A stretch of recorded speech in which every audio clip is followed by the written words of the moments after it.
al-ma'aqid al-ashir, atau simpul ilmu yang ke-10. Al-ma'aqid al-ashir atau simpul ilmu yang ke-10. Simpul ilmu yang ke-10 adalah mulazamatu adabil ilmi. Konsisten dengan adab-adab keilmuan. Konsisten dengan adab-adab keilmuan. Kenapa kita harus konsisten dengan adab-adab keilmuan?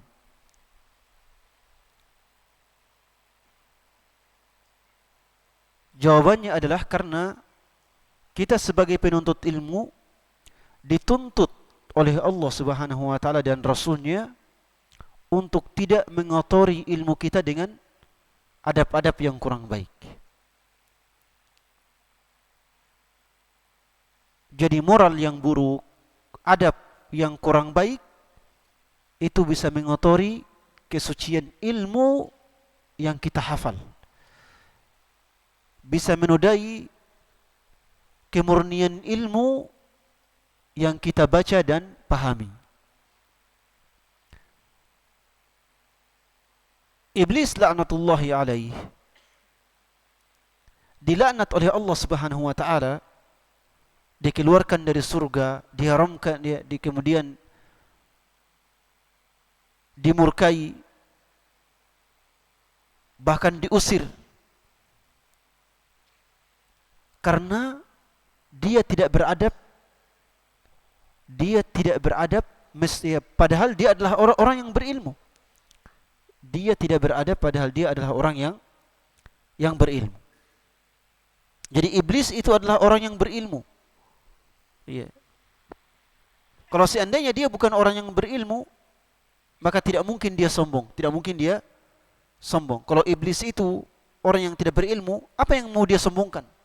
Tapi karena dirinya berilmu, sehingga dia mengatakan, Asjudu liman khalaqta tina, ya Allah, apakah saya berhak untuk sujud pada seorang makhluk yang engkau ciptakan dari tanah liat yang kotor dan becek itu? Kalau dia seandainya tidak berilmu, dia tidak akan mengatakan ana khairun minhu, saya lebih baik dari Adam. Tapi karena dia merasa berilmu, dan memang Allah berikan ilmu kepadanya, akan tetapi dia tidak beradab dengan adab keilmuan, sehingga ia kemudian dimurkai dan dilaknat oleh Allah Subhanahu wa taala. Jadi orang yang berilmu tapi tidak beradab dengan ilmu yang ia miliki, dia kotori dan nodai ilmu yang ia hafal, pahami dengan akhlak dan moral yang buruk, maka orang yang seperti ini adalah orang yang rentan dimurkai dan dilaknat oleh Allah Subhanahu wa taala.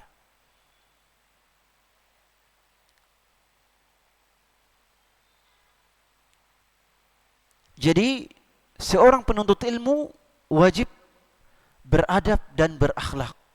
Wajib beradab dan berakhlak mulia. Ibnu Qayyim rahimahullahu taala berkata dalam kitabnya Madarij As-Salikin, adabul mar'i unwanu sa'adatihi wa falahihi. Adabnya seseorang itu pertanda kebahagiaan dan kesuksesannya. Adabnya seseorang itu pertanda kebahagiaan dan kesuksesannya. Makanya seorang penuntut ilmu harus beradab dengan adab yang baik.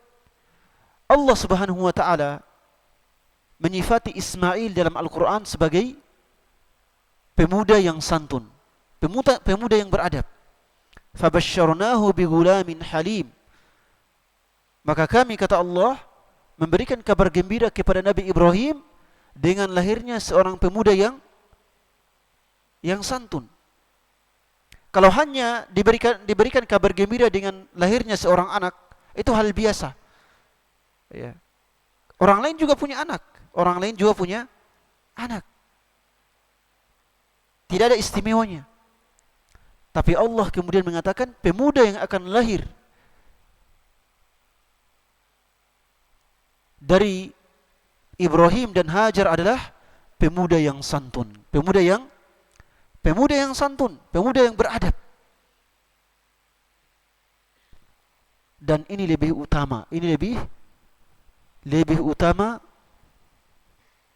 atau sifat yang lebih utama, yang paling baik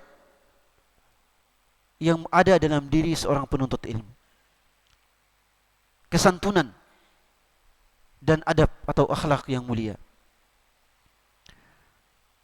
Beliau mengatakan wa qillatu adabihi unwanu syaqawatihi wa bawari. Sebaliknya, sedikitnya adabnya, dia kurang, kalau dia kurang beradab, maka itu pertanda kesengsaraan dan kebinasaannya. Seperti iblis la'natullahi alaihi. Dia tidak beradab dengan adab ilmu yang seharusnya ada pada dirinya. Akhirnya Allah Subhanahu wa taala melaknatnya. Famastujliba khairud dunya wal akhirah bimithli al-adabi. Kata Ibnu Qayyim, faktor yang paling mendatangkan kebaikan dunia dan akhirat adalah adab. Bukan ilmu, tapi adab. Seseorang walaupun kurang berilmu tapi akhlaknya santun, tutur katanya baik, itu lebih kita cintai daripada orang yang berilmu tapi akhlaknya buruk. Jelas ya? Adabnya kurang. Walaupun kita katakan dia berilmu tapi kita tidak mencintainya atau kurang mencintainya. Kita lebih mencintai orang yang beradab walaupun dia kurang berilmu. Jadi adab itu merupakan pembawa berkah dunia dan akhirat. Adab itu merupakan pembawa berkah dunia dan akhirat. Tetapi kalau adab itu digandengkan dengan ilmu, maka itu menandakan kebaikan atau puncak kebaikan. Ya, kalau ilmu kita gandengkan dengan adab, maka itu Anda berada di atas puncak kemuliaan. Tapi kalau seandainya kita harus memilih di antara keduanya, adab tapi kurang berilmu, atau berilmu tapi kurang beradab, maka yang lebih utama adalah beradab meskipun kurang berilmu. Adapun berilmu tapi kurang beradab, ini merupakan faktor yang membinasakan seorang hamba. Sebagaimana iblis la'natullahi alaihi. Makanya perkataan salaf, Makhlad, Yazid ibn Makhlad al-Azdi, beliau mengatakan kepada Abdullah ibn Mubarak, nahnu ila qalilin minal adabi ahwaju minna ila kathirin minal ilm. Wahai Ibn Mubarak, sedikitnya adab itu lebih kita butuhkan dibandingkan daripada banyaknya ilmu tapi kurang beradab. Ini sangat urgen para ikhwas sekalian, ya, karena hal pertama dan persoalan besar yang menghilangkan keberkahan ilmu dari diri kita adalah kurangnya adab. Kemudian di sini beliau mengatakan wal mar'u la yasmu bi ghairil adabi wa in yakun dha hasabin wa nasabi. Seseorang itu tidak akan mungkin menjadi mulia tanpa adanya adab, tanpa adanya akhlak yang mulia dalam dirinya. Walaupun dia memiliki jabatan yang tinggi, memiliki nasab yang mulia, memiliki ilmu yang banyak, dia tidak mungkin mulia kalau dia tidak memiliki adab yang indah dan akhlak yang baik.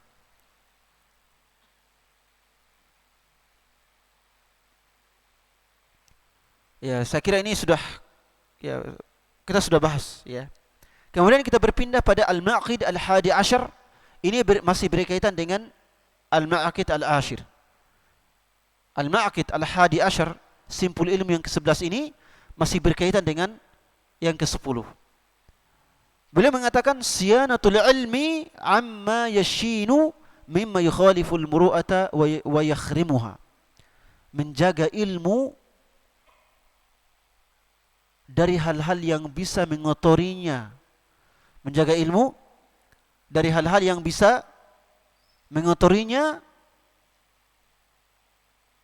dan menyelisihi kewibawaan, menjaga ilmu dari hal-hal yang mengotorinya dan menyelisihi sifat kewibawaan. Jadi penuntut ilmu harus memiliki wibawa. Saya sangat sedih kalau saya keluar dari Stiba, ya, atau di luar sana, Stiba atau selainnya, melihat seorang penuntut ilmu penampilannya tidak beda dengan orang awam pada umumnya. Ya, ada yang celananya sampai cuma di lutut. Apa bedanya Anda dengan orang-orang awam? Ya. Ada juga yang sambil memegang merokok, subhanallah. Ya. Ada atau tidak ada? Ada. Ya, terutama juga rambutnya. Ya, ada juga penuntut ilmu yang rambutnya masya Allah. Ya. Inna lillahi wa inna ilaihi raji'un. Kalau kita pandang rambutnya, kita ucapkan inna lillahi wa inna ilaihi raji'un. Tidak beda dengan orang-orang awam. Tidak beda dengan orang-orang awam. Jadi seorang penuntut ilmu harus menjaga kewibawaannya bahwa dia penuntut ilmu. Penampilannya harus berbeda dengan orang-orang masyarakat pada umumnya. Jelas ya? Penampilannya harus berbeda dengan masyarakat pada umumnya. Kalau olahraga, ya janganlah pakai legging ya. Ya, pakai celana sampai paha baru di bawahnya legging. Jangan. Usahakan celananya harus sampai di bawah lutut, ya. Kalau rambut, ya usahakan rambut yang indah dan sesuai dengan wibawa Anda sebagai penuntut ilmu. Kalau berpakaian, berpakaianlah yang bagus. Jangan berpakaian yang ketat, ya. Ya, mentang-mentang perutnya six pack, ya, dadanya masya Allah, suka ke gym, memakai pakaian yang ketat. Tidak bisa. Seorang penuntut ilmu harus menjaga diri, menjaga kewibawaannya bahwa dia adalah penuntut ilmu.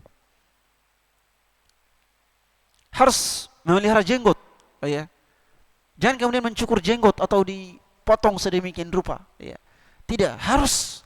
Karena seorang penuntut ilmu harus dilihat, kalau dilihat dari jauh langsung dikenal dia adalah penuntut ilmu. Itulah wibawa seorang penuntut ilmu. Di sini penulis mengatakan faman lam yasunil ilma lam yasunhul ilmu. Siapa yang tidak menjaga ilmu, menjaga ilmu artinya ada apa? Menjaga dirinya dari hal-hal, dari amalan-amalan yang sia-sia dan amalan-amalan yang buruk. Siapa yang tidak menjaga dirinya dari maksiat, dari amalan yang sia-sia, maka ilmu tidak akan menjaga dirinya. Ilmu tidak bermanfaat bagi dirinya.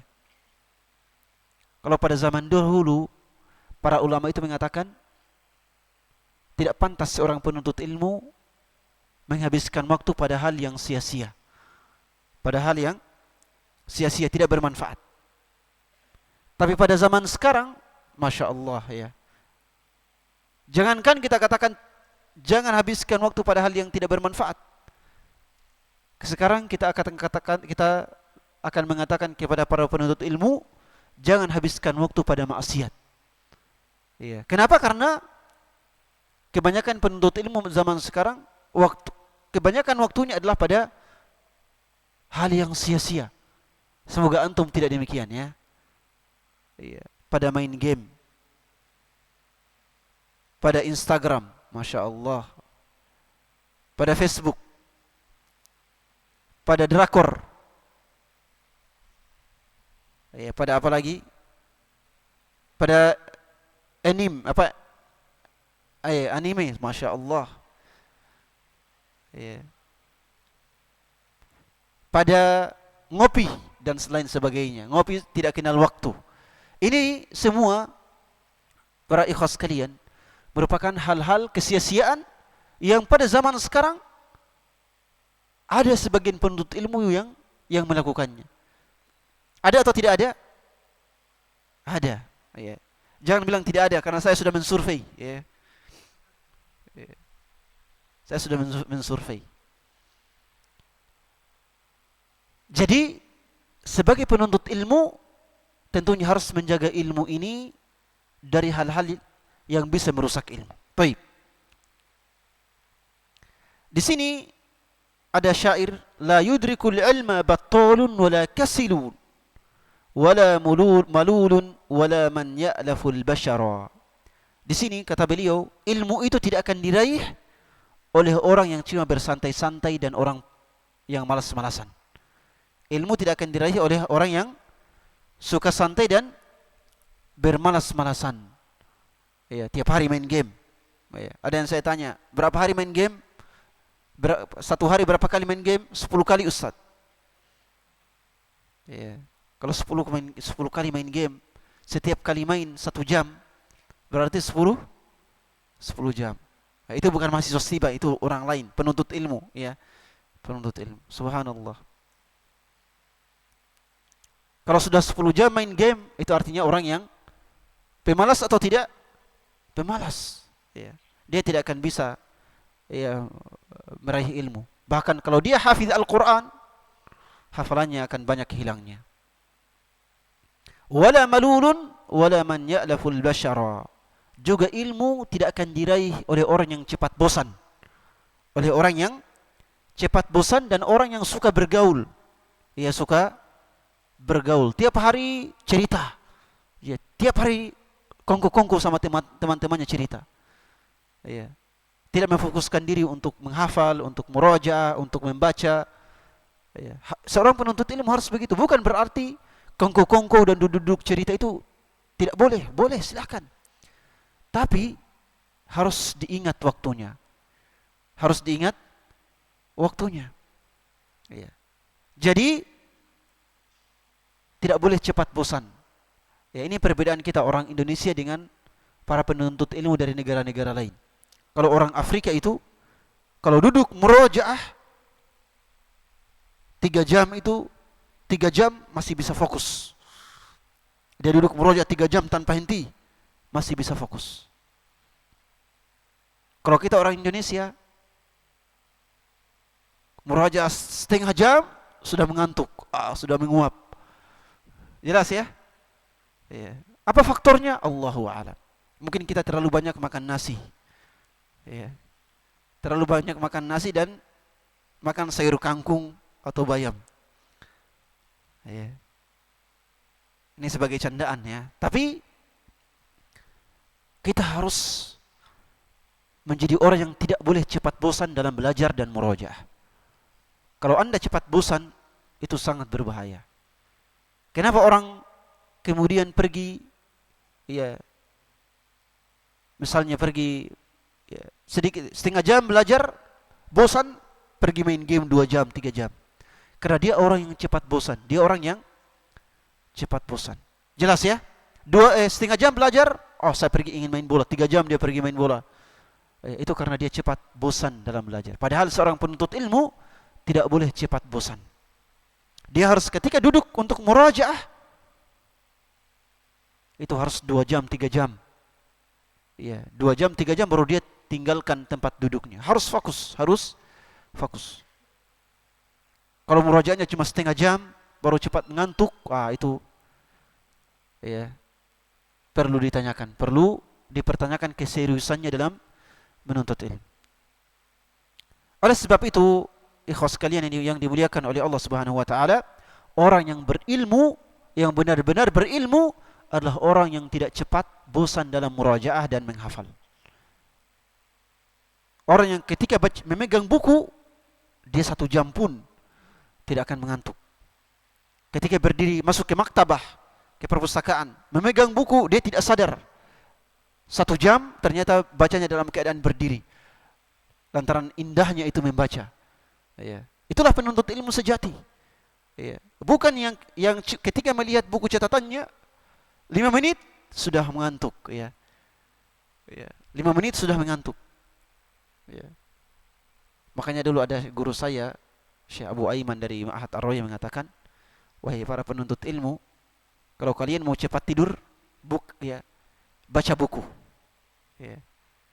Itu dijamin cepat ngantuk ya, dan tertidur. Itu kenapa beliau bilang seperti itu? Karena kebanyakan atau banyak penuntut ilmu yang tidak lagi semangat dalam membaca buku, yang cepat bosan dalam menghafal, membaca dan murajaah.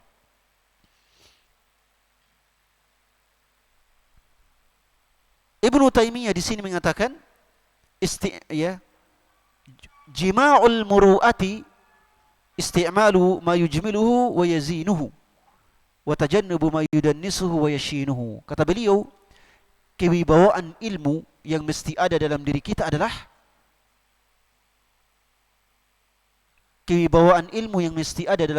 adalah dengan cara melakukan hal-hal yang bisa memperindah dan menghiasi ilmu itu.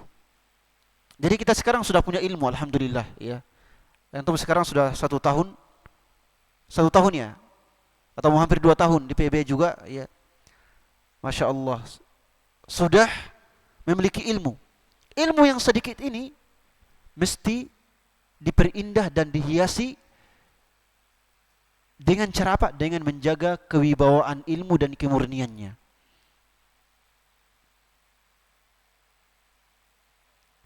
Di sini kemudian penulis di halaman 85 mengatakan wa min alzami adabi nafsi lit-talibi tahallihi bil muru'ati wa ma yahmilu 'alayha wa tanakkubuhu kharimaha allati tukhillu biha ka halqi lihiyatihi. Kata beliau, di antara adab yang paling utama yang mesti diperhatikan seorang penuntut ilmu adalah menjaga kewibawaannya, kewibawaannya. Ketika dia keluar dari pintu stiba, langsung ditahu, oh ini mahasiswa stiba, ditahu. Ya, ini mahasiswa stiba. Ketika dia naik motor, langsung ditahu, ini mahasiswa stiba. Ya, bukan karena tidak pakai helm, bukan. Ya, tapi gayanya, oh ini gaya-gaya mahasiswa stiba. Ya. Jelas ya? Ya. Di antaranya kata beliau, hal yang bisa menjaga kewibawaan seorang penuntut ilmu adalah memelihara jenggot. Dan hal yang bisa mengurangi kewibawaan ilmu dan keindahan ilmu adalah mencukur jenggot. Mencukur jenggot. Masya Allah, ya. Insya Allah antum semua punya jenggot, alhamdulillah, meskipun ada yang belum tumbuh, ya. Jadi mencukur jenggot itu menandakan Anda itu bukan penuntut ilmu sejati. Mencukur jenggot menandakan Anda tidak menghargai ilmu yang ada pada diri Anda. Kita sudah bahas bahwa mayoritas ulama mengatakan memelihara jenggot itu hukumnya wajib. Dan mencukur habis jenggot hukumnya haram. Kecuali dalam mazhab Syafi'iyah. Ada 2 pendapat. Ada pendapat yang mengatakan haram, ada pendapat yang mengatakan makruh, dan tidak ada pendapat yang mengatakan mubah, tidak ada. Cuma mengatakan apa? Makruh. Itu pun ulama Syafi'iyah yang mengatakan mencukur jenggot itu makruh mengatakan itu mencukur jenggot itu mengurangi kewibawaan seorang ulama dan penuntut ilmu. Ini disebutkan oleh Ibnu Hajar Al-Haytami. Ya. Faqad addahu fi khawarimil muru'ati Ibnu Hajar Al-Haytami min asy-Syafi'iyyah wa Ibnu Abidin min al-Hanafiyah. Ibnu Hajar Al-Haytami dari mazhab Syafi'iyah dan Ibnu Abidin dari mazhab Hanafiyah mengatakan bahwa mencukur jenggot itu merupakan sikap yang buruk, yang bisa merusak kewibawaan ilmu yang ada pada diri Anda. Padahal Ibnu Hajar Al-Haytami mengatakan jenggot itu memeliharanya hukumnya apa? Sunnah, dan mencukurnya makruh. Tapi dia mengatakan kalau dicukur itu merusak pemandangan wajah antum, merusak pemandangan dan wibawa antum. Ya, jadi kegantengan seorang pria itu terletak pada jenggotnya. Ketampanan seorang penuntut ilmu terletak pada jenggotnya. Ya, jangan kemudian ikut tren para artis dalam negeri atau artis luar negeri yang mencukur habis jenggot. Ya, jangan ikut-ikutan tren.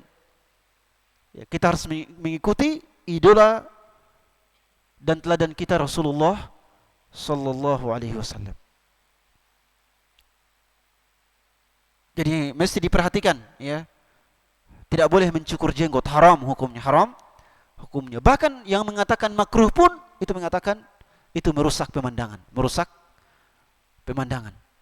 ya, merusak wibawa dan keindahan ilmu antum.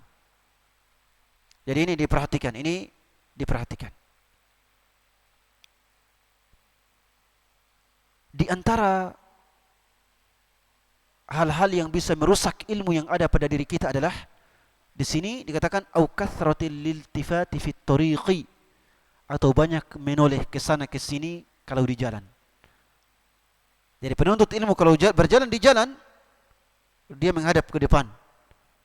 Ya, menghadap, tidak banyak menoleh ke sana ke sini, ya. Karena dia senantiasa harus menjaga pandangannya. Dia harus selalu menjaga pandangannya. Ya, apalagi anak-anak muda seperti antum, ya. Hendaknya tetap konsisten menjaga pandangan. Ya. Harus konsisten menjaga pandangan, baik kepada akhwat yang berhijab ataupun kepada akhwat yang non berhijab. Ya, karena kadang ikhwah itu malu-malu kalau pada akhwat yang berhijab. Tapi kalau pada akhwat yang tidak berhijab, masya Allah, ya, tidak malu-malu. Ya. Kalau bercerita dengan akhwat yang berhijab, mungkin 1 menit saja, 1 menit. Karena untuk hal mungkin cerita apa, ya, bertanya tentang apa. Tapi kalau bercerita dengan akhwat yang non berhijab, masya Allah, ya, sampai setengah jam pun tetap, ya, tetap bisa. Ya, hendaknya diperhatikan, ya, hendaknya diperhatikan. Menjaga apa? Menjaga pandangan. Tidak boleh berjalan di jalan itu melihat ke sana kemari, kecuali kalau memang naik mobil atau naik motor, ya memang, ya, harus kiri kanan harus dilihat, ya. Tapi artinya ini dalam rangka menjaga pandangan, ya, agar tidak melihat aurat, tidak melihat hal-hal yang tidak enak, yang fitnah, yang bisa menimbulkan fitnah dan lain-lain. Ya, jelas ya? Ya, apalagi anak-anak muda seperti antum, subhanallah.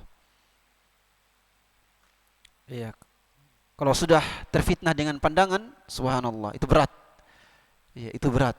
Mungkin antum tidak punya pacar, tapi kalau sudah ada yang disukai, itu berat. Makanya harus selalu menjaga pandangan. Jelas ya? Iya, karena kemarin saya bertanya kepada salah seorang ikhwah, punya pacar? Tidak, Ustaz. Iya. Tapi ada akhwat yang saya sukai. Taib. Ya. Itu problem juga ya seperti itu. Ya, jadi hendaknya menjaga pandangan agar tidak terjadi hal-hal yang tidak diinginkan, menjaga pandangan. Kalau pada zaman dahulu para ulama mengatakan jangan menoleh ke sana kemari ketika jalan demi untuk menjaga pandangan, itu pada masa belum ada Android, subhanallah. Sekarang ada Android. Ya, sekarang ada Android, masya Allah. Ya, jadi ketika melihat Android antum, jangan juga jari antum ke sana kemari, ya.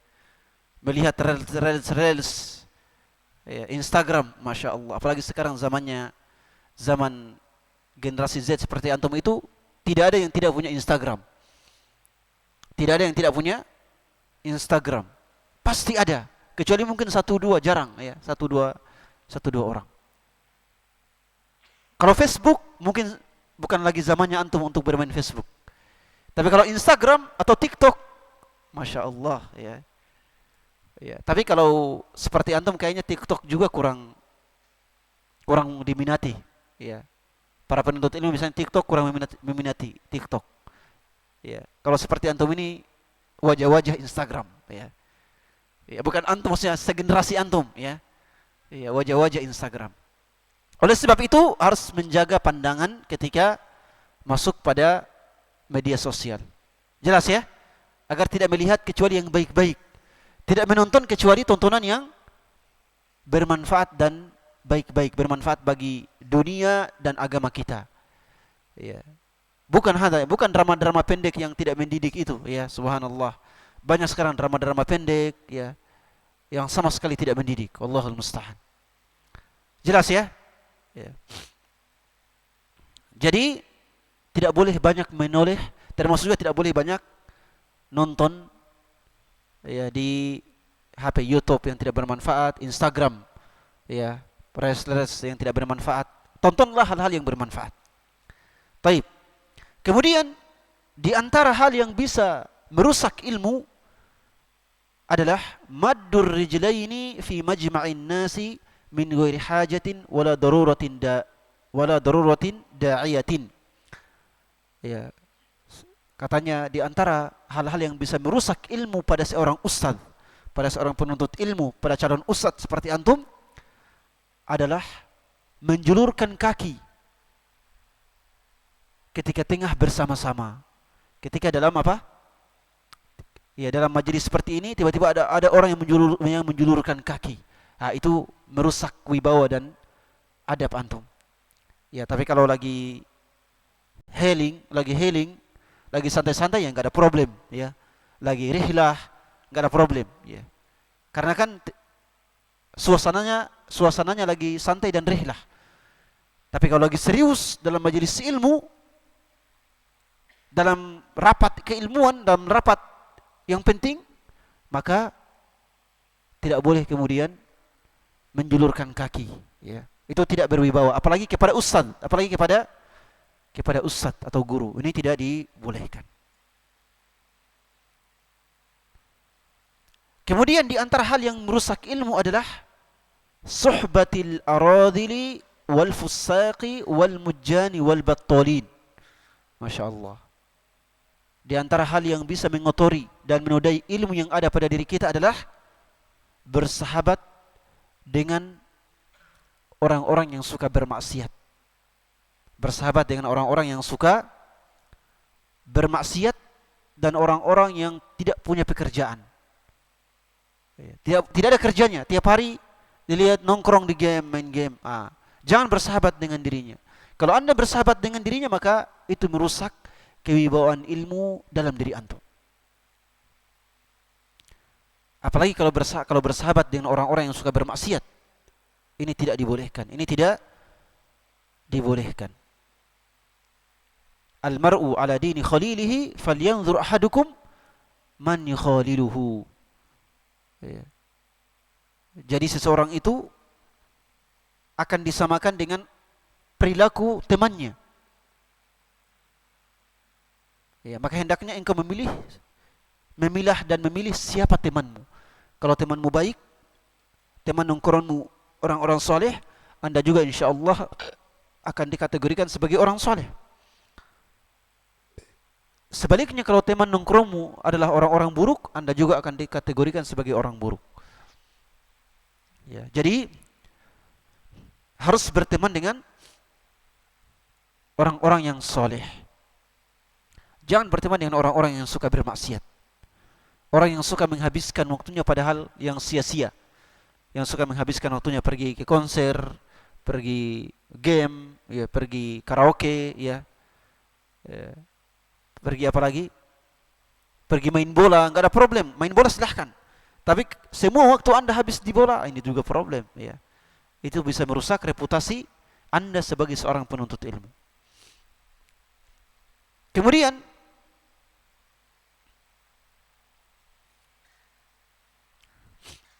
di antara yang tidak ada di sini, hal yang bisa merusak, di antara hal yang bisa merusak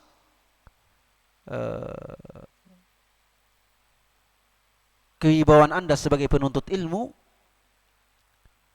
adalah terlalu banyak membicarakan wanita, terlalu banyak membicarakan wanita dan akhwat, ya. Jadi kalau di kamar tiap hari cerita tentang akhwat, harus diingatkan, temannya diingatkan, ya.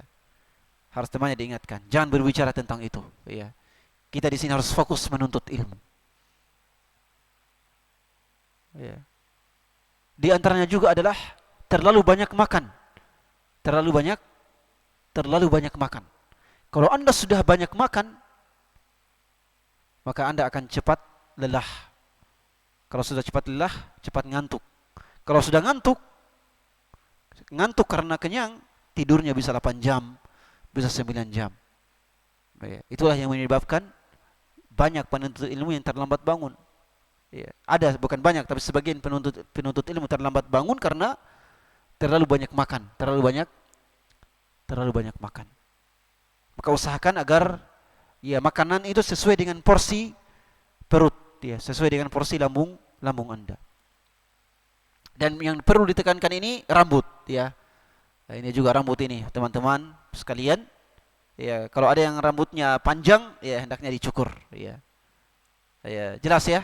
Pekan depan insya Allah yang rambutnya panjang ini, ya, saya lihat sudah dicukur insya Allah, ya. Jelas ya. Ya. Jangan kemudian nanti berniat, oh pekan depan saya pakai songkok, ya. Ya, jangan ya. Ya. Pekan depan saya pakai songkok supaya tidak dilihat oleh ustaz, ya jangan. Ya. Ya, jadi kalau bisa yang panjang rambutnya ini di atas berapa senti? Iya, di atas 3 senti, ya potonglah sedikit, ya dipotong. Jelas ya? Ya, apalagi yang apa ini? Ya, kalau bisa lah ya, kita juga ya yang mana di belakang harap dipotong ya, dicukur maksudnya. Ya, jelas ya, yang sana di belakang harap dicukur ya. Insyaallah. Insyaallah tambah ganteng insyaallah ya. Ya. Jadi seorang penuntut ilmu harus menjaga penampilannya, itu harus dijaga. Ya. Dari ya bentuk model cukuran rambut, kemudian jenggot, ya. Ya, jenggot juga harus rapi. Jangan mentang-mentang kata ustaz harus memelihara jenggot tapi jenggotnya ke sana kemari, ya jangan, ya. Harus jenggotnya juga harus rapi, ya. Harus rapi. Jelas ya, ini harus komitmen. Kita harus komitmen. Ya, karena kita insyaallah ya kita sudah dewasa, maka harus ya tentunya sadar, ya. Kemudian al-ma'qidu tsani asyar. Simpul ilmu yang ke-12. Intikhabus suhbatis salihati lahu. Memilih teman yang baik dalam menuntut ilmu. Memilih teman yang soleh dalam menuntut ilmu. Ya, ini kita sudah sebutkan tadi. Ya, di sini kita hanya akan baca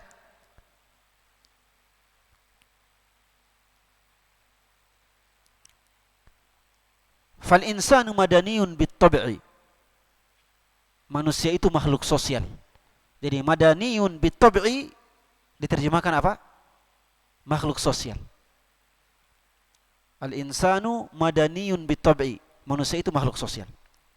Wattikhaduz zamili daruratun lazimatun fi nufusil khalq. Dan memiliki teman itu merupakan hal aksiomatik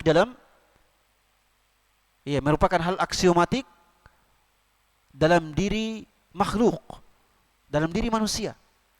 Kita harus memiliki teman, sahabat. Tidak boleh hidup sendiri. Fayahtaju talibul ilmi ila mu'asyarati ghairihi minat tulab. Maka penuntut ilmu harus bisa bergaul dengan penuntut ilmu yang lain.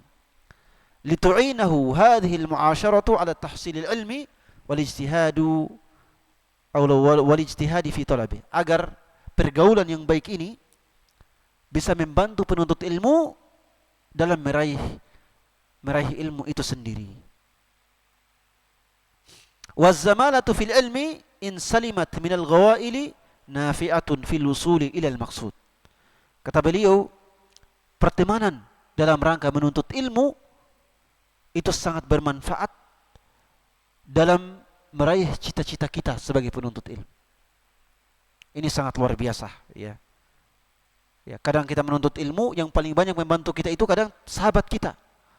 Mengingatkan kita, menasihati kita, membantu kita murajaah. Ya. Jadi kalau antum sudah alumni, ingat dengan teman-teman antum. Ya, ingat dengan teman antum, ya. Selalu didoakan. Ya, selalu didoakan karena merekalah setelah guru antum, merekalah yang paling berjasa dalam aktivitas antum menuntut ilmu. Wala yahsunu biqasidil ula illa intikhabu suhbatin salihatin tu'inuh. Kata beliau, tidak pantas bagi orang yang bercita-cita tinggi kalau dia tidak memiliki sahabat. Harus memiliki sahabat yang bisa membantunya dalam meraih cita-citanya. Fa inna lil khalili fi khalilihi atharan. Karena orang yang saling berteman itu saling mempengaruhi satu sama lain. Kalau dua-duanya soleh, maka keduanya akan menjadi orang yang paling soleh. Tapi kalau salah satunya adalah orang buruk, maka itu sangat berbahaya. Ya, karena yang namanya berteman itu pasti ada pengaruhnya. Ya. Anda mengatakan kan tidak ada problem. Saya cuma duduk di sampingnya, dia merokok, saya kan cuma duduk di sampingnya saja. Ya, saya tidak akan terpengaruh dengan rokoknya. Tapi tiba-tiba, 1 hari 2 hari memang belum. 1 bulan 2 bulan Anda juga sudah mencoba. Anda juga sudah mencoba. Ya. Awalnya masih mencoba-coba, ya, masih merasa pahit. Ya. Kemudian setelah itu, ternyata manis juga. Ya. Akhirnya mencoba, ya.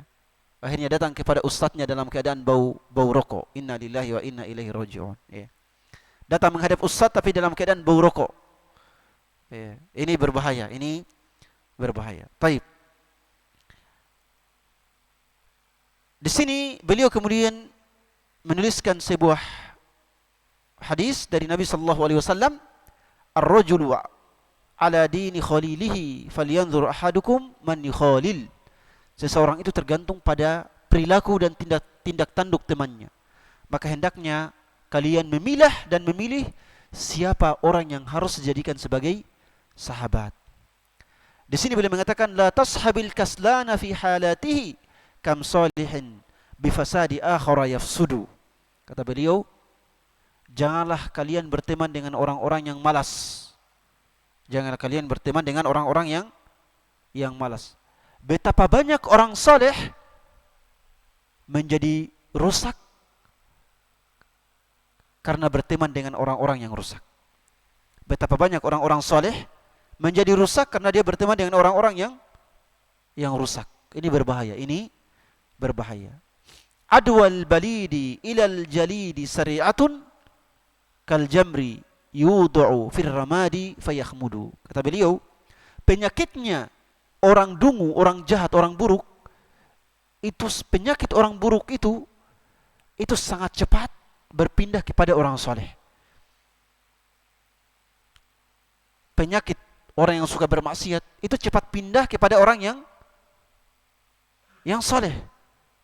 Makanya kalau ada pelanggaran asusila, oleh pelanggaran moral atau maksiat, itu memang harus diamputasi. Harus diamputasi. Kenapa harus amputasi? Amputasi dalam artian kalau di ma'had biasanya dikeluarkan. Jelas ya? Kalau di ma'had biasanya dikeluarkan. Kalau di sekolah dikeluarkan kalau sudah pelanggaran moral dan asusila. Kenapa harus dikeluarkan? Agar penyakit ini tidak berpindah kepada teman-temannya yang lain. Agar penyakit ini tidak berpindah ke teman. Karena memang cepat sekali, kata beliau di sini, adwal balidi ilal jalidi sari'atun. Penyakit orang buruk, orang suka bermaksiat itu sangat cepat menular pada orang-orang soleh. Kal jamri yudu'u fir ramadi fayakhmudu. Seperti cepatnya apalagi namanya tempurung ya, apa tempurung yang kita gunakan untuk membakar ikan, apalagi namanya? Arang ya. Seperti arang. Arang itu kata beliau akan cepat terbakar kalau diletakkan pada pasir yang sangat panas. Pada pasir yang 50 derajat, 60 derajat itu disimpan arang langsung apa? Langsung terbakar. Seperti itu halnya cepatnya perpindahan penyakit orang yang suka bermaksiat kepada orang-orang yang soleh. Oleh sebab itu, wa inna ma yukhtaru li suhbati man yu'ashir wa inna ma yukhtaru li suhbati man yu'ashir lil fadilati la lil manfaati wala lil ladzah. Kata beliau, kita memilih teman agar kita ini menjadi mulia. kita bersahabat dengan misalnya Wahid, Masya Allah, agar kita juga bisa menjadi mulia, ya, menjadi mulia, bisa juga rajin, ya. Sebelum adzan sudah di masjid, ya. Walaupun tinggal di masjid, ya, atau ternyata tinggal di masjid. Intinya kita berteman dengan orang lain agar kita juga apa? Mendapatkan kemuliaan. Kita berteman dengan orang lain bukan karena agar kita juga ya mendapatkan keuntungan bisnis, atau kita juga agar bisa bersenang-senang. Tidak. Tujuan utama kita bersahabat dengan orang lain adalah agar kita mendapatkan kemuliaan. Jelas ya? Ketika saya berteman dengan dirinya, oh saya mulia. Ya, saya akan mulia. Kenapa mulia? Ya, saya akan dinasihati oleh dirinya, saya akan terpengaruh dengan akhlaknya, dia akan banyak membantu saya, dan di hari kiamat dia akan memberikan syafaat kepada saya. Beliau mengatakan fa inna aqdal mu'asyarati yubramu ala hadhihi al-matalib thalatha. Kata beliau, pergaulan itu, kita berteman dan bergaul dengan 3 tujuan. Tujuan pertama, untuk mendapatkan kemuliaan dan kebaikan. Tujuan kedua, untuk mendapatkan keuntungan duniawi. Ya, ini kalau untuk mendapatkan keuntungan duniawi biasanya dengan apa? Ya, para pedagang sana, bisnismen, biasanya mereka bersahabat untuk keuntungan duniawi. Tapi kita penuntut ilmu tidak mau seperti itu. Tujuan ketiga, untuk bersenang-senang, untuk bersenang-senang. Jadi kata Syekh Al-Utsaimin, pertemanan itu memiliki 3 tujuan. Yang pertama, untuk mendapatkan kebaikan dan kemuliaan. Yang kedua, untuk mendapatkan manfaat keduniaan. Dan yang ketiga, untuk bersenang-senang. Kata beliau, yang paling bermanfaat bagi penuntut ilmu adalah tujuan yang pertama, berteman, bersahabat untuk mendapatkan kebaikan dan kemuliaan.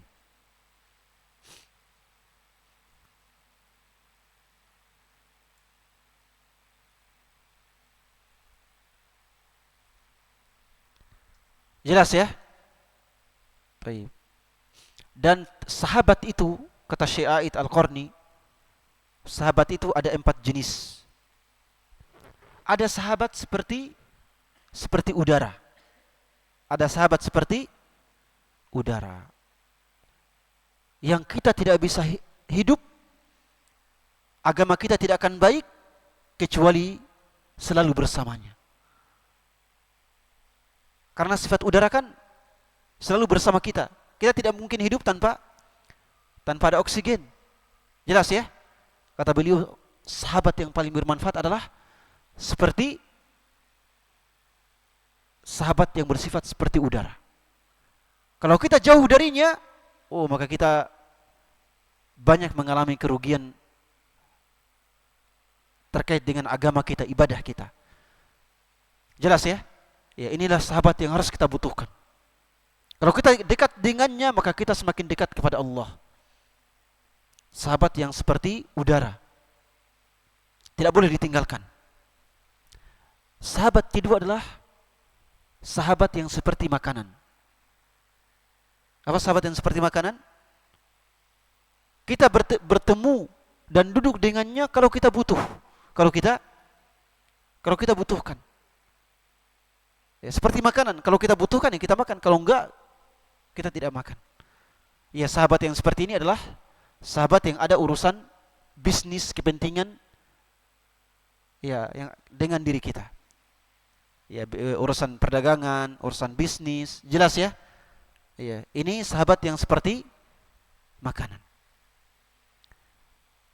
Tapi kata beliau, ada sahabat yang seperti racun. Ada sahabat yang seperti racun. Inilah sahabat yang perlu untuk dijauhi. Kenapa? Karena dia seperti racun.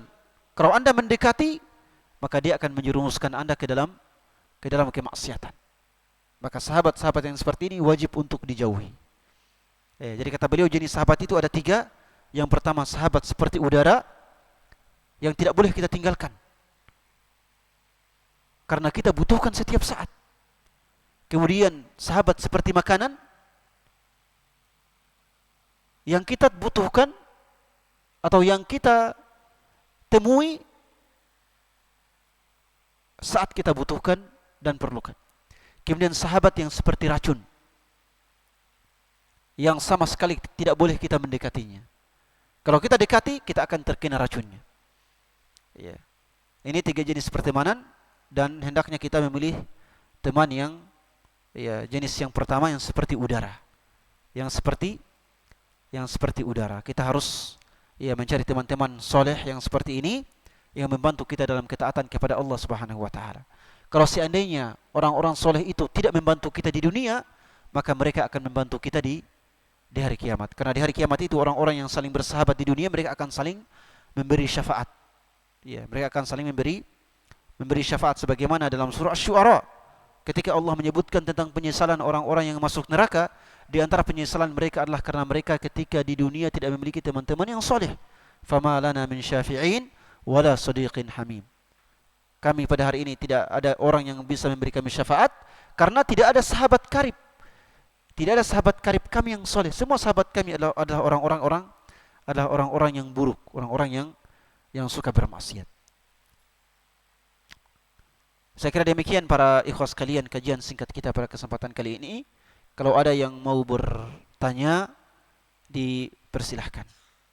Barakallahu fikum. Ya, silakan kalau ada yang bertanya.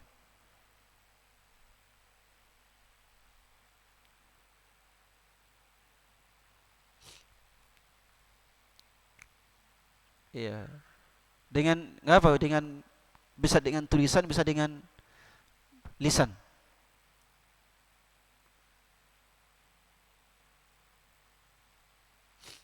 Iya, tafadhalu ya ikhwah, silakan. Bisa juga dengan bahasa Arab, Masya Allah. Ya. Bisa juga dengan bahasa Arab. Antum harus terbiasa bahasa Arab, Masya Allah.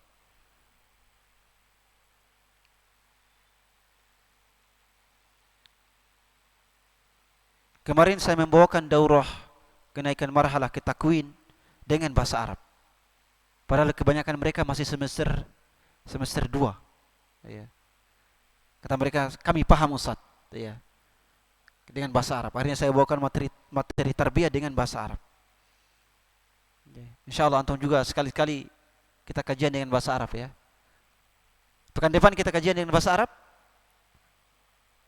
Hah? InsyaAllah. InsyaAllah.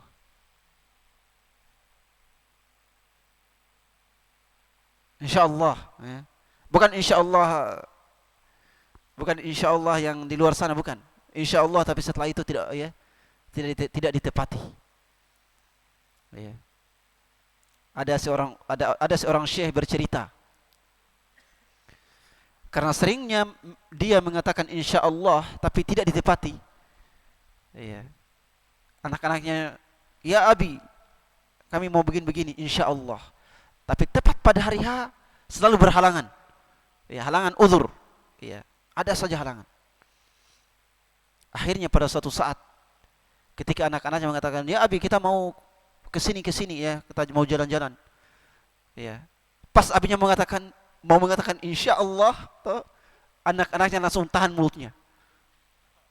Anak-anaknya semuanya langsung tahan mulutnya. Jangan bilang insyaallah. Ya. Ya, karena mereka yakin kalau abinya bilang insyaallah itu artinya apa? Ya, artinya itu pasti akan ditunda lagi. Paham ya? Ya, saking seringnya bilang insyaallah tapi tidak ditepati, akhirnya anak-anaknya paham ya. Kalau bilang insyaallah artinya tidak akan ditepati. Allahu musta'an ya. Padahal tidak demikian. Seorang mukmin kalau sudah mengatakan insyaallah itu artinya ya berusaha untuk menepati. Masya Allah, karamannya Ustaz. Antum punya amal jariyah. Ya. Antum punya amal jariyah. Kemarin saya di akhwat, mereka bilang afwan Ustaz. Ya. Afwan Ustaz, ini soal. Ya. Kemudian saya teringat Saya baru teringat. Oh, saya di PB saya sudah ubah itu afwan jadi karaman atau min fadlik. Fadlan atau karaman atau min fadlik atau min karamik. Jelas ya? Saya bilang sama mereka kalau begitu ubah afwan ini, ya. Afwan ini diubah jadi karaman. Ya, saya teringat antum, masya Allah. Jadi karaman ya Ustaz. Jadi mereka sekarang kalau bertanya sudah karaman juga. Ya, ya karaman min fadlik atau fadlan atau min karamik. Jelas ya? Ya, itu bertanya. Jangan bilang afwan. Ya. Afwan itu kalau antum punya salah atau ketika menjawab syukran, maka jawabannya afwan. Kalau kama arafna fil Islam la budda an nujib ad-da'wah. Naam, ijabatu da'wah, memenuhi undangan. Ahadun min huquqil muslimin. Jaid. Kaifa kana hina hadhihi ad-da'wah yad'u fi hafli maulidin nabi? Ya. La'alla yajuz lana an nujib hadhihi ad-da'wah. Ya. Katanya ada pertanyaan, bagaimana kita dalam Islam itu kita wajibkan atau dianjurkan untuk memenuhi undangan. Bagaimana kalau undangan itu untuk peringatan Maulid Nabi? Ya, apa jawabannya? Ya, kita sudah sebutkan sebelum-sebelumnya, ya, menghadiri Maulid Nabi itu tidak dibolehkan, Jelas ya? Tidak dibolehkan. Itu pertama. Hukum asalnya tidak dibolehkan. Jelas ya? Kedua, kalau seandainya ada manfaatnya, ketika Anda hadir, ada manfaatnya. Manfaat besar apa? Manfaat besar, mereka bisa tertarik dengan dakwah yang sahih. Jelas ya?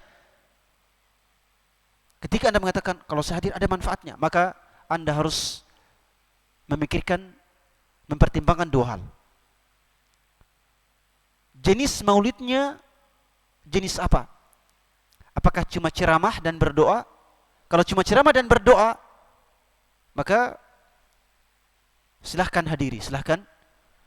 Tapi dengan catatan kalau ada manfaatnya. Kalau kehadiran Anda ada manfaatnya. Jelas ya? Ya, apalagi yang undang antum bupati, ya. Atau yang undang antum misalnya, ya kalau antum tidak hadir harus dikatakan, orang ini nih apa namanya? musuh kami ini, ya. Jelas ya? Jadi pertimbangan manfaatnya apa? Jadi hukum asalnya tidak dibolehkan. Jelas ya? Kalaupun Anda menganggap ini ada manfaatnya, ini kesempatan untuk saya menasihati bupati. Kesempatan untuk saya menasihati kepala desa. Jelas ya? Kesempatan saya untuk masuk ke masjid dan menjadi imam. Kesempatan saya untuk membina orang-orang dalam masjid ini. Maka apa? Anda harus mempertimbangkan dua hal. Pertama, kalau maulidnya cuma ceramah, maka silakan hadir. Atau tidak apa-apa untuk hadir. Jelas ya? Kalau maulidnya cuma apa?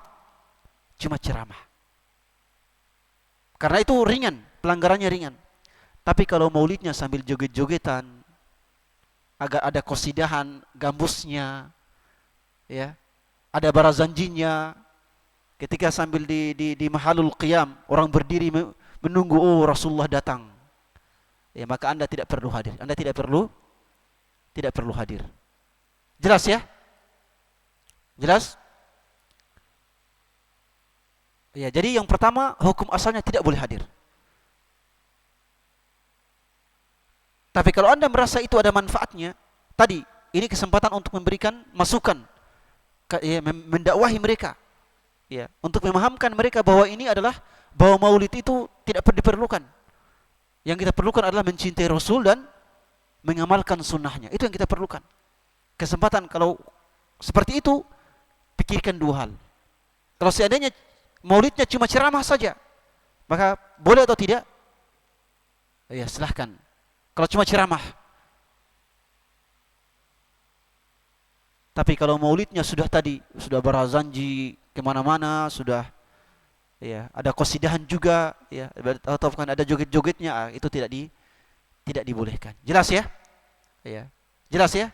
Karena level maulid yang cuma ceramah dengan maulid yang dengan banyak embel-embelnya itu beda levelnya. Itu beda level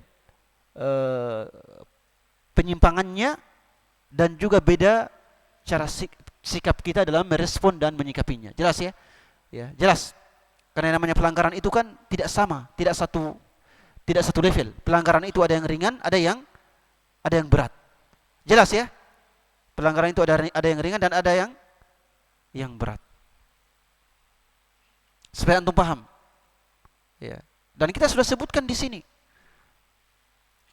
bahwa menyikapi bid'ah yang ringan itu jangan seperti menyikapi kekufuran, jangan. Ya, bid'ah yang ringan itu seperti apa? Peringatan Maulid. Peringatan Maulid dengan cara ceramah itu bid'ah, tapi bid'ahnya ringan. Jangan kemudian Anda datang ke masjid, kalian ini telah merusak agama. Ya, tidak boleh seperti itu, tidak boleh. Ya. Kalau bid'ahnya ringan, cukup dinasihati baik-baik. Cukup dinasihati baik-baik. Karena ada juga sebagian teman-teman yang seakan-akan peringatan Maulid yang cuma ceramah itu dianggap lebih parah dan lebih berbahaya daripada berzina. Itu juga problem. Ya, itu juga problem. Jelas ya? Yang namanya berzina itu lebih parah dari Maulid.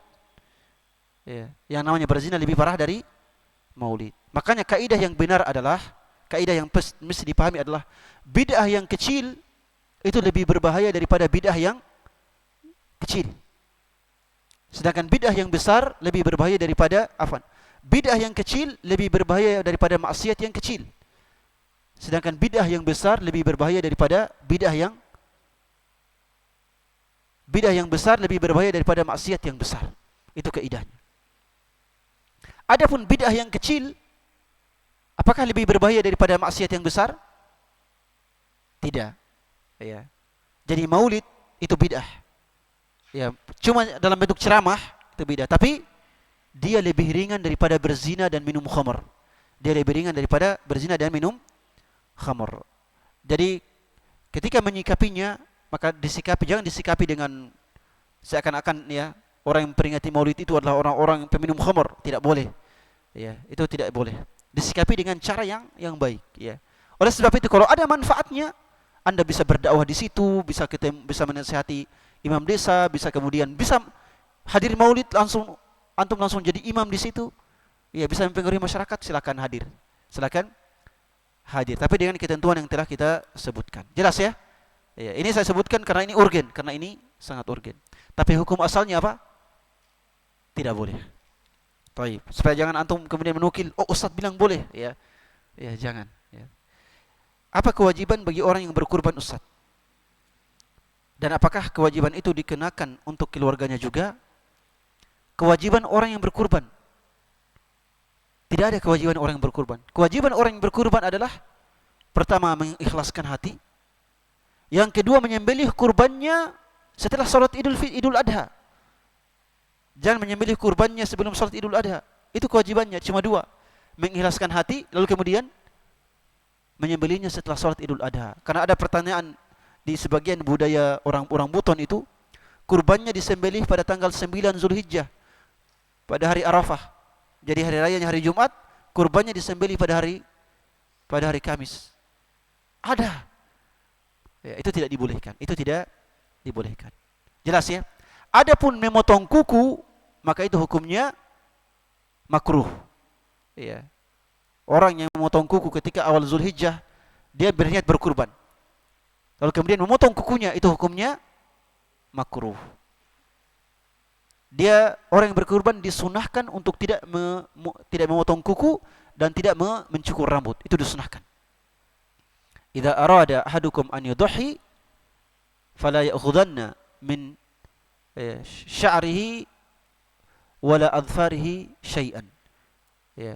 Apa idza arada ahadukum an yudhi, ya, atau idza ra'a ahadukum hilala dzil hijjah wa arada ahadukum an yudhi fala ya'khudanna min sya'rihi wala adfarihi syai'an.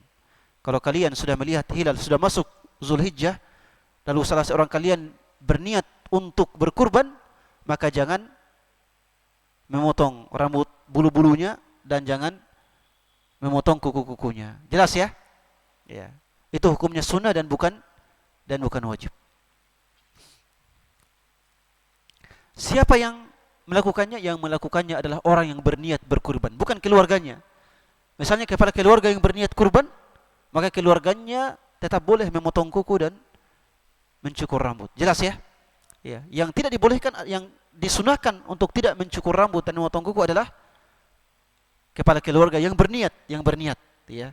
Bukan semua keluarganya, bukan semua keluarganya. Baik. Hukum orang yang lulus melalui orang dalam, contoh jadi polisi. Apakah penghasilan yang mereka dapatkan haram? Dan apakah jika mereka bertobat penghasilannya jadi halal, atau memang mereka mutlak harus keluar resegen? Untuk paham? InsyaAllah penghasilannya halal.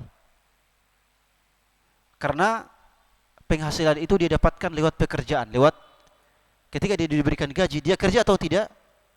Dia kerja. Jelas ya?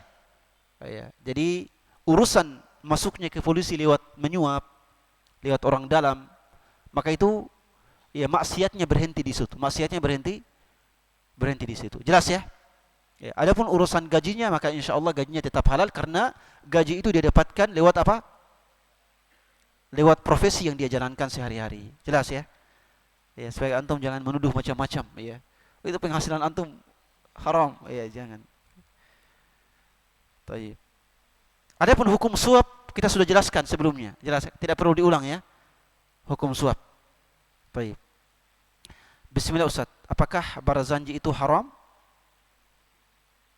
Sedang di dalam barazanji itu di dalamnya mengisahkan tentang Rasulullah sallallahu alaihi wasallam. Kisah tentang menerima wahyu, salat kisah lahirnya Rasul sallallahu alaihi wasallam. Masya Allah. Saya juga punya sanad barazanji. Ya. Saya juga punya sanad barazanji. Ada sanad saya, ya. Ya. Kita juga baca barazanji di hadapan Syekh, ya. Persoalan barazanji setidaknya ada dua. Yang pertama, keyakinan masyarakat terhadap barazanji. Keyakinan masyarakat terhadap barazanji. Apa keyakinannya? Seakan-akan akikah itu tidak sah kalau tidak baca barazanji. Maulid itu tidak sah kalau tidak baca barazanji. Jelas ya? Kalau cuma baca Quran tidak sah, itu harus baca barazanji. Ya. Jadi masyarakat kita mendewakan barazanji dibandingkan daripada Al-Quran. Jadi kalau akikah antum baca misalnya surah Al-Baqarah, bagi mereka itu tidak sah, harus ada barazanjinya. Ya. Jadi barazanji dalam masyarakat kita, barazanji itu dianggap apa? Sakral, dianggap sakral. Padahal dia bukan kitab suci, ya. Kitab suci atau tidak? Bukan kitab suci. Inilah pelanggarannya, inilah pelanggaran pertamanya. Seakan-akan barazanji itu adalah hal yang punya kelebihan, keutamaan. Padahal kan tidak ada keutamaannya. Sama dengan antum yang menulis buku lalu dibaca, apa keutamaannya? Tidak ada, jelas ya. Tapi kan masyarakat kita memiliki keyakinan. Memiliki keyakinan. Kalau kita baca barazanji, itu akan berkah untuk anak kita. Jelas ya? Ya, Rasulullah akan datang, Masya Allah ya. Ya. Itu keyakinan. Jadi pertama pada barazanji itu adalah apa? Keyakinan ya masyarakat kita terhadapnya. Jelas ya? Itu yang pertama. Yang kedua, terkait dengan beberapa poin dalam barazanji yang menyelisihi akidah. Beberapa poin dalam barazanji yang menyelisihi akidah. Jelas ya? Ya. Beberapa poin dalam barazanji yang menyelisih akidah. Itu yang pertama. Kedua, beberapa poin yang masih diperselisihkan kebenaran dan kesalahannya. Ya, jadi dalam barazanji misalnya ada beberapa hal yang ya gulu terhadap Rasulullah SAW. Ya, ada kata-kata yang gulu berlebihan terhadap Rasul. Ya, ada tawasul dengannya dan lain-lain. Itu merupakan hal yang ya dianggap sebagai hal yang melanggar. Walaupun sebagian ulama juga mengatakan apa? Walaupun sebagian ulama juga bahwa itu hal yang benar, hal-hal yang benar. Jelas ya? Tapi menurut saya pelanggaran yang paling parah adalah pada yang pertama tadi. Masyarakat kita mensakralkan barazanji, padahal itu hukumnya tidak boleh. Tidak boleh mensakralkan sebuah kitab selain Al-Quran. Akhirnya semua hal akikah wajib baca barazanji. Padahal kan tidak wajib. Ya. Maulid wajib baca barazanji. Nah, lain kali kalau mau akikah, ya, baca syair-syair yang lain, jangan baca barazanji. Jelas ya? Ya, karena keyakinan masyarakat sangat luar biasa terhadap barazanji. Jelas ya? Ya, jadi tidak perlu baca barazanji. Ya. Kecuali dalam konteks mau belajar, mari kita kupas makna barazanji satu persatu. Ya. Nuridu minkum an tubayyinu lana ra'yakum fi mas'alatin asbahat muntashiratan fi hadzal zaman wa hiya dhahiratu LGBT. Saya kira kita sudah bahas ini. LGBT, Masya Allah. Dhahiratul al-mithaliyah. Fama huwa موقف الشريعة الإسلامية من هذه الظاهرة وما هي أبرز التحديات التي تواجهها الأمة الإسلامية اليوم في التعامل مع هذا الأمر ثم ما شاء الله ما التوجيهات والنصائح التي ترونها مناسبة في سبيل معالجة هذه الظاهرة والوقاية منها بما يوافق منهج الإسلام الله المستعان. Ya, LGBT ya merupakan hal yang sangat berbahaya. LGBT merupakan hal yang sangat berbahaya dan Islam ya sudah mengharamkannya. Islam sudah mengharamkannya.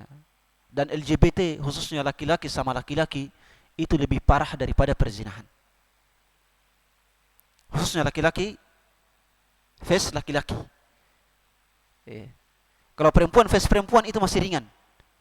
Kalau laki-laki face laki-laki itu lebih parah daripada perzinahan. Kenapa lebih parah daripada perzinahan? Karena binatang pun tidak melakukan itu. Binatang pun tidak melakukan itu. Ya. Mereka lah yang pantas disebutkan dalam Al-Quran. Ya. Balhum adol. Ya. Balhum, mereka lebih sesat daripada binatang. Ya. Jelas ya, ini LGBT ini. Makanya untuk laki-laki face laki-laki, itu para ulama, jumhur, mayoritas ulama mengatakan hukumannya adalah hukum bunuh. Kalau laki-laki face laki-laki dan terbukti sudah sodomi, ya, maka hukumannya apa? Hukum bunuh. Mayoritas ulama mengatakan kalau terbukti sudah sodomi, hukumannya langsung hukum bunuh. Mayoritas ulama. Dan mereka berbeda pendapat bagaimana cara bunuhnya. Ada yang mengatakan dirajam seperti orang berzina, ada yang mengatakan dipenggal lehernya, ada yang mengatakan dihukum seperti hukumnya kaum Nabi Lut. Apa hukumannya kaum Nabi Lut? Diangkat tanah tempat tinggal mereka, diangkat ke atas langit, baru dibalik, dilempar ke bawah. Jadi kata mereka, orang yang LGBT melakukan sodomi, bagaimana cara hukumnya? Dibawa ke lantai 5, atau dibantai ke lantai yang paling tinggi di wilayah tersebut. Kalau di Makassar ada lantai 20, dibawa ke lantai 20. Baru dilempar dari lantai 20. Jelas ya? Ini hukumannya kata mereka. Tapi sebagian ulama mengatakan hukumannya cukup di penjara, cukup di penjara. Al-Hanafiyah mengatakan di penjara saja. Ya, Hanafiyah atau yang lain di penjara. Jelas ya? Tapi semua sepakat dia harus dihukum, dia harus dihukum. Ini LGBT sangat berbahaya. Oleh sebab itu para ikhwas sekalian, hendaknya ya menjaga diri dari yang namanya LGBT. Tidak boleh berteman dengan mereka. Tidak boleh berteman karena cepat sekali menular, cepat sekali orang yang menjadi korban LGBT itu juga ya akan menjadi pelaku. Ya, biasanya seperti itu karena dia adalah ya penyakit yang menular, penyakit yang sangat menular. Barakallahu fikum wa jazakumullahu khairan. Ya, mohon maaf ya jawaban yang saya jawab atau pertanyaan yang saya jawab sangat sedikit ya karena saya juga ada agenda lain setelah maghrib. Oleh sebab itu insyaallah ya pertanyaan-pertanyaan ini kita akan jawab ketika kita memulai kajian pada pekan depan. Kita akan mulai dengan menjawab pertanyaan-pertanyaan insyaallah taala. Ya, mohon maaf ya, ini banyak pertanyaan yang saya belum jawab. Saya baru teringat ternyata ada agenda saya setelah maghrib. Ya, dan tempatnya jauh. Ya. Barakallahu fikum wa jazakumullahu khairan. Ya, semoga ilmu yang kita pelajari ini bisa bermanfaat bagi diri kita semua. Ya, barakallahu fikum wa jazakumullahu khairan. Ya, kemarin saya jalan-jalan di kamar berapa? Ibnu Umar ya. Siapa kemarin yang saya ziarahi kamarnya? Masya Allah, kamar. Ya. Siapa lagi antum? Muhammad? Hah? Khalil. Iya. Iya, saya jalan-jalan ke kamar Ibnu Umar 24, ya lantai 2, kamar 4 ya. Masya Allah, Masya Allah. Insya Allah kalau ada waktu saya juga akan jalan-jalan. Saya akan keliling, ya. Ya. Rata-rata kamar antum di Ibnu Umar ya. Insya Allah saya akan keliling. Ya. Ya. Barakallahu fikum jazakumullahu khairan.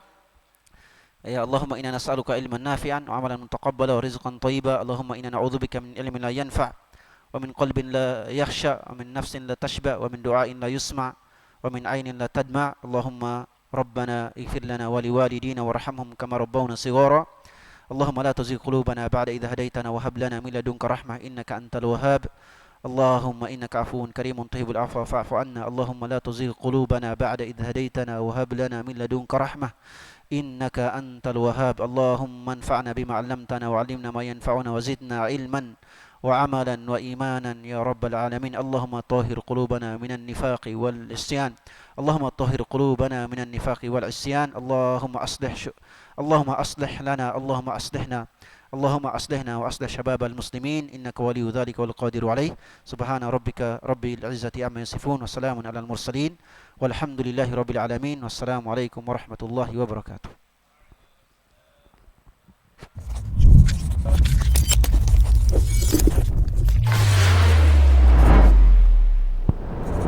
بسم الله. نشكر أستاذنا على محاضرته النافعة.